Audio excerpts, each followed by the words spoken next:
Apakah malam ini kalian bakal keluar rumah? Bakal keluar rumah? Bakal sentuh istri? Apa yang kalian lakukan? Tobat, istighfar, ibadah. Kalau tahu besok mah. Nah terus apa yang tua-tua ini bukan, tapi berada di tangan kalian, berada di pundak kalian. Baik buruknya bangsa, nasib negara, nasib bangsa, nasib rakyat, nasib agama ke depan berada di tangan kalian. Kalau anak-anak mudanya baik, taat, patuh, tunduk kepada Allah, kenal Rasulullah, anak-anak mudanya mengenal Allah, hadir majlis taklim, cinta ulama, cinta kiai, cinta habaib, ngaji, ngerti agama, besok bangsa kita bakal baik. Negara bakal dipegang oleh orang yang baik, pejabat jadi pejabat yang baik, aparat jadi aparat yang baik, dan agama akan dipegang oleh orang-orang yang baik. Tapi kalau anak-anak mudanya rusak, anak-anak mudanya bejat, anak-anak mudanya melacur, narkoba, mabok-mabokan, buta Islam, buta iman, buta Quran, anak-anak mudanya menjadikan orang-orang barat, orang-orang kafir sebagai idolanya, melepas pakaian Nabi dan lebih memilih pakaian orang-orang barat, pakaian orang-orang kafir. Jikalau anak-anak mudanya seperti ini rusak, maka ke depan besok bangsa kita bakal rusak, negara kita bakal rusak, pejabatnya rusak, aparatnya rusak, ulamanya jadi ulama yang rusak, agama dan negara akan dipegang oleh orang-orang yang rusak.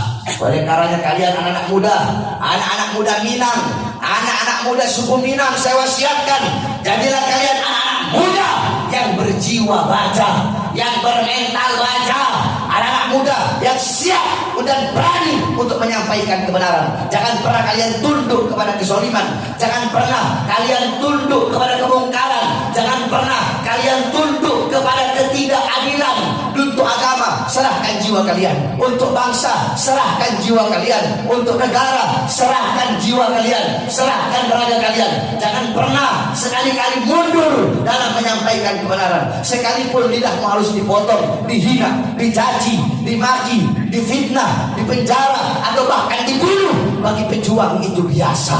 Kakek-kakek kakek-kakek kami dibunuh, dibantai. Kakek kami Imam Ali bin Abi Thalib, beliau saudara-saudara ditusuk dari belakang, lagi sholat, lagi tasyahud, ditusuk dari belakang saudara-saudara oleh penghafal Quran sampai beliau mati. Kenapa kakek kami mati ditusuk? Kenapa? Apakah beliau koruptor? Apakah beliau mengambil aset negara? Apakah beliau nyolong uang rakyat? Bukan, beliau dibunuh. Satu jawabannya. Kenapa? Karena beliau yang berada di barisan paling depan menyampaikan kebenaran untuk melawan pemerintah yang zalim. Kami punya kakek Al-Imam Hasan ibn Ali bin Abi Thalib. Al-Imam Hasan kakek kami diracun, saudara-saudara. Diracun oleh istrinya sendiri, dikhianati, diracun. Ketika habis minum air yang ada racunnya, isi perut beliau keluar dari mulut. Kenapa beliau mati diracun? Kenapa?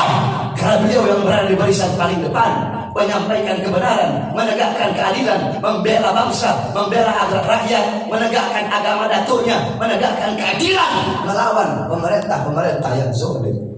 Kakek kami Sayyidina Muslim radhiyallahu anhu dipenggal kepalanya, saudara-saudara. Dipenggal, ditaruh di tombak. Habis dipenggal, ditaruh di tombak, dipertontonkan, dibilang sama pemerintah waktu itu, ini loh cucu Nabi ngelawan kami bantai, kami bunuh, kami penggal, apalagi kalian rakyat biasa. Cucu Rasulullah yang perempuan, tangannya tidak pernah lepas dari wudhu, tangan suci yang mengalir darah Rasulullah diborgol, saudara, ditawan. Anak kecil Imam Muhammad Al-Baqir dimasukkan ke dalam penjara. Imam Ali bin Abi As-Sajjad, para anak cucu Rasulullah, diracun sampai mati, diasingkan di penjara, dari penjara ke penjara lainnya. Kenapa? Beliau mati, beliau di penjara karena beliau tidak pernah tunduk kepada kezaliman, tidak pernah tunduk kepada kemungkaran. Nah, darah beliau yang berada di dalam tubuh saya, berada dalam tubuh kami, berada dalam tubuh Habib Rizik, dalam tubuh kami para habaib, mengalir darah keberanian, mengalir darah para pejuang. Coba kau lihat Habib Rizik, seorang cucu Rasulullah, bagaimana pengorbanan beliau untuk agama, untuk bangsa. Kalian, apa yang telah kalian korbankan? Apa yang telah kalian perjuangkan? Habib Rizik 6 6 laskarnya wafat, dibunuh, dibantai, disiksa. 6 pengawalnya dibunuh, saudara-saudara. Mobilnya ditembak, organisasinya dibubarkan, saudara-saudara. Di penjara dalam keadaan tua, saudara-saudara. Saya udah berkali-kali masuk penjara. 2009 saya masuk penjara, 2010 saya masuk penjara, 2011 saya masuk penjara, 2012 saya masuk penjara, 2018 saya masuk penjara, baru keluar 2020, baru bebas 2 hari, udah masuk dibawa ke Nusa Kambangan, saudara-saudara. Sampai 2021 saya bebas, belum sempat 1 bulan sudah masuk penjara lagi. Baru bebas sekitar 4 bulan yang lalu sih. Kenapa kami keluar masuk penjara? Saya tanya, apakah kami adalah seorang penjahat? Tidak. Apakah kami bandar narkoba? Tidak. Apakah kami pembunuh seperti Sambo? Tidak. Apakah kami pembunuh? Tidak. Apakah kami penjahat keras kakap? Tidak. Apakah kami koruptor? Tidak. Maling? Tidak. Apakah kami ngambil uang rakyat? Tidak. Nyolong uang rakyat? Tidak. Merugikan rakyat? Tidak. Menjual aset-aset negara? Tidak. Tangan saya diborgol di Nusa Kambangan. Cuma tangan? Tidak. Dari tak borgol tangan nyambung ke borgol perut, perut dirantai, kaki dirantai. Saya dipikir seperti penjahat besar. Padahal karena isi ceramah saya waktu itu yang membela rakyat, saudara-saudara. Isi ceramah saya, apa isi ceramah saya? Yang menyebabkan saya dibawa ke Nusa Kambangan. Sampai-sampai diborgol tangan, perut, dan kaki saya. Saya bilang apa? Saya bilang, hei pejabat, waktu itu lagi musim-musim awal corona. Saya bilang, hei para pemerintah, Habib hijau, Kiai putih, Habib putih, tahu sudah? Ada Kiai Golkar, ada Habib Golkar. Ada Kiai PDI, ada Habib PDI. Ada Kiai Gerindra, ada Habib Gerindra. Apa lagi? Ada Kiai PKB, ada Habib PKB. Ada Kiai P3, ada Habib P3. Kalau dulu Kiai Jokowi, Habib Jokowi. Kiai Prabowo, Habib Prabowo. Mungkin nanti besok 2024 Kiai Anies, Habib Anies. Kiai Ganjar, Habib Ganjar. Ustadz sama Ustadz berantem. Kiai sama Kiai berantem. Habib sama Habib berantem. Gara-gara apa? Gara-gara beda bendera. Gara-gara beda pandangan. Gara-gara beda capres, gara-gara beda politik, gara-gara beda partai. Terus kalau Ustadz sama Ustadz berantem, Kiai sama Kiai berantem, Habib berantem, umat mau kemana ini? Umat mau bagaimana? Makanya jadi ulama itu yang lurus, yang benar. Tidak apa-apa dekat sama pejabat, tetapi nasihati para pejabat untuk jadi pejabat-pejabat yang baik. Saya tanya ibu-ibu sekarang, semuanya serba susah apa enak? Bisa. Susah apa enak? Bisa. BBM naik enggak? Iya. Naik jawab bebas, naik enggak? Naik. Minyak naik enggak? Naik. Cabai naik enggak? Naik. Kebutuhan pokok naik enggak? Naik. Semua naik enggak? Naik. Enak enggak? Nah. Kau dapat 2, kau dapat 3, udah dapat 4. Oh dia tidak dapat apa-apa. Saya nggak dapat apa-apa. Berarti padahal lautnya sama, perahunya semuanya sama, tapi rezekinya nggak sama. Itulah rezeki. Semua sudah dijamin oleh Allah Subhanahu Wa Taala. Nah, bersungguh-sungguhlah engkau untuk mencari sesuatu yang belum dijamin. Apa itu? Kasih makan, nggak kalian kasih sembako. Kalian mau bikin mati rakyat, atau mau bikin susah rakyat, atau mau menghidupkan rakyat? Kalau kalian mau kurung rakyat dalam rumah, PSBB nggak boleh keluar, kasih mereka kebutuhan pokok. Hei pejabat, hei pemerintah, di masa PSBB, mal-mal milik asing, perusahaan-perusahaan milik asing tetap buka. Tetapi kenapa toko-toko milik pribumi, warung-warung kecil milik rakyat kalian paksa untuk tutup? Hei pejabat, hei aparat, di masa corona berapa banyak pengangguran anak-anak muda Indonesia yang nganggur, gak punya kerjaan, kelaparan. Tapi kenapa tenaga kerja terus kalian kirim dari Cina, kalian kirim dari asing? Itu ceramah saya yang katanya ceramah memprovokasi. Itu ceramah katanya meresahkan. Saya tanya dalam ceramah itu meresahkan apa tidak? Tidak.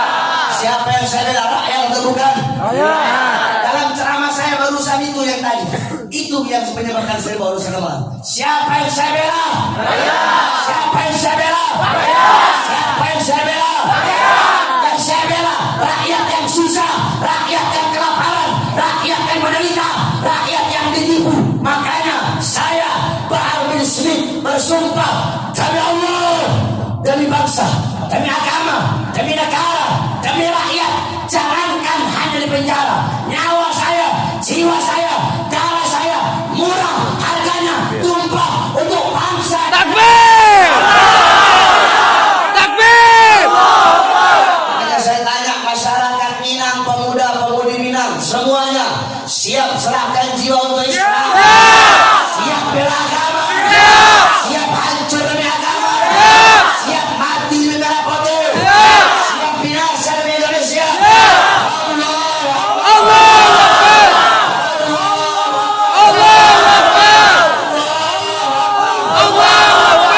Sampaikan kepada para pengkhianat bangsa. Ibu-ibu, bapak-bapak, saya tanya, pejabat sekarang butuh sama rakyat kalau ada maunya doang, betul? Iya kan? Kalau ada maunya butuh kan? Datang kan? Ya. Saya berjanji memakmurkan rakyat, mensejahterakan rakyat. Tapi setelah jadi, yang makmur bukan rakyat, yang sejahtera bukan rakyat. Yang makmur siapa? Yang makmur partai politiknya, yang makmur perusahaan-perusahaan asing. Kita rakyat Indonesia menjadi budak di negara kita sendiri, saudara-saudara. Tetapi tetap yang berdagang dengan dagangnya, yang toko tetap dengan tokonya. Mereka lebih memilih panggilan perut daripada panggilan Allah Subhanahu wa Ta'ala. Mereka abaikan panggilan Allah dan lebih memilih panggilan perutnya. Ingat, kita pasti mati, saudara-saudara. Dunia tempat menanam, akhirat tempat memanen. Kalau di dunia engkau menanam sesuatu yang baik, di akhirat engkau pun akan pasti akan memanen sesuatu yang baik. Paham? Wasiat yang terakhir untuk para anak muda. Kalian para pemuda-pemudi Islam, di sini banyak anak muda nih. Bagus, saya lihat. Saya senang lihat anak-anak muda pakai imamah seperti ini. Kalian anak-anak muda pakai imamah, pakai sarung, pakai rida. Ini berarti anak-anak muda Padang tidak malu dengan pakaian Rasulullah SAW. Sebab banyak orang sekarang malu pakai pakaian Rasulullah, dianggap asing. Ini sekarang bapak-bapak ibu-ibu akhir zaman. Udah akhir zaman. Fitnah di mana-mana, kerusakan di mana-mana. Syariat Islam dianggap asing. Orang pakai imamah lah, soalin kamu pakai imamah, pakai rida, pakai cadar. Alah, ngapain pakai cadar? Hatinya nggak bersih. Ngapain pakai cadar? Kayak ninja. Orang pakai cadar dibilang ninja. Kalau ada perempuan pakai cadar dihina ninja, berarti kalau ada yang pakai rok mini panggil, woi Tarzan. Saya waktu ceramah di Papua, waktu saya ceramah di Papua, itu orang Papua bilang, kami heran sama orang kota sama di Jakarta, di kota-kota besar. Kok semakin terbuka aurat, dibilang modern.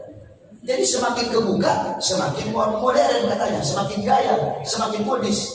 Jikalau semakin terbuka, dibilang modern, berarti kami lebih modern. Kenapa? Kami dulu telanjang.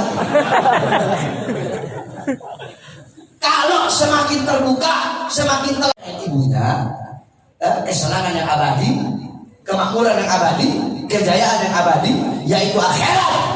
Kalau engkau ingin, maka tinggalkan di dunia perkara-perkara yang membuat engkau jauh dari Allah. Tinggalkan dunia sebelum apa? Sebelum dunia yang meninggalkan. Apa maksudnya? Mati. Saudara-saudara, kullu nafsin dha'iqatul maut. Kullu man 'alaiha fan. Kullu syai'in khalidun illa wajhah. Segala sesuatu yang berjiwa pasti akan mati. Yang ada di atas bumi pasti hancur. Zat apapun, wujud apapun, bentuk apapun akan hancur kecuali Allah. Yang tua mati, yang muda mati, yang kaya mati, yang miskin mati, yang sehat mati, yang sakit mati. Saya tanya, apakah syarat mati itu harus tua? Tidak. Apakah syarat mati itu harus sakit? Tidak. Ada nggak di tengah-tengah kalian orang masih muda mati? Ada. Sehat mati? Ada. Jadi syarat mati tidak harus tua. Syarat mati orang yang mengejarmu, orang yang berbakti kepadamu sehingga lupa kepadaku, bikin hidup mereka susah.